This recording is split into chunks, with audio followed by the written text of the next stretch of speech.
Ni tuan-tuan, tolong share, tolong like, tolong subscribe. Saya baca Bersatu mahu dakwaan kerakyatan kepada 54,000 warga Cina disiasat.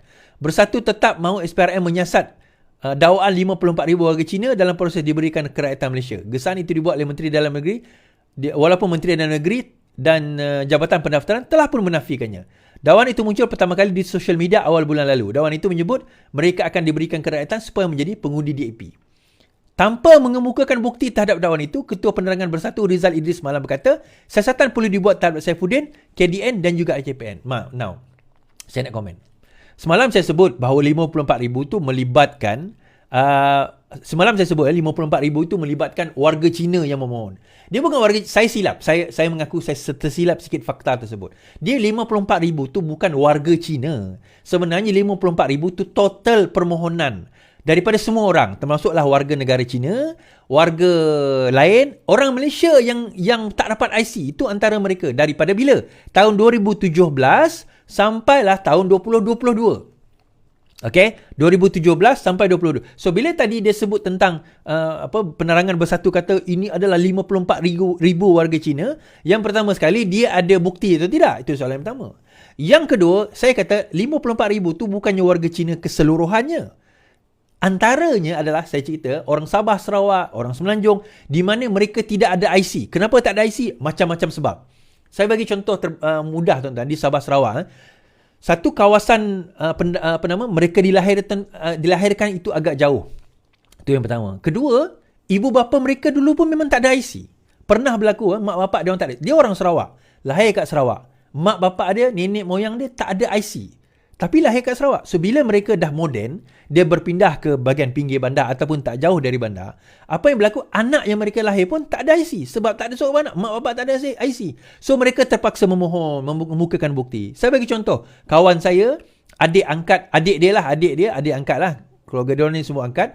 Adik dia diangkat daripada ibu seorang Indonesia. Dan ibu dia tu terus pergi, dia pun tak pernah jumpa mak dia. So bila dia diangkat oleh parents dia orang Malaysia, so mereka nak minta lah IC untuk anak tersebut daripada dia baby.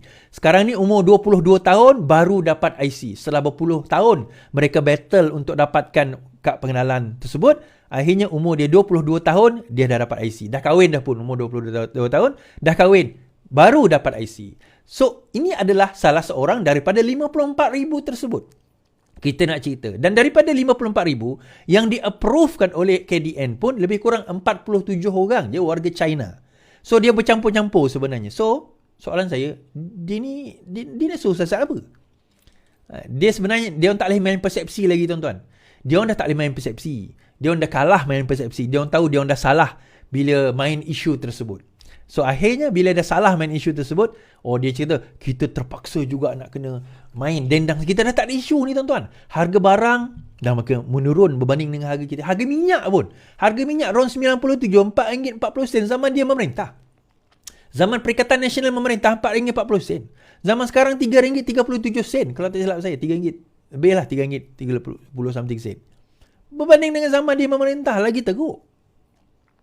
Lagi tu harga telur tak ada cerita lah. Tapi sekurang-kurangnya harga sekarang ini kita telah berjaya menurunkan harga inflasi dan insya-Allah harga barang dah mula kita kata stable dan mula menurun. Itu yang kita nak dalam keadaan ekonomi yang kita ada sekarang ini. Nah, dalam masa yang sama, dalam keadaan kita cuba dalam ekonomi kita yang semakin baik, keadaan orang kata pelabur dah mula datang dalam negara kita, kestabilan dari segi politik, masih juga mereka cuba nak memainkan isu-isu yang tak sepatutnya dimainkan.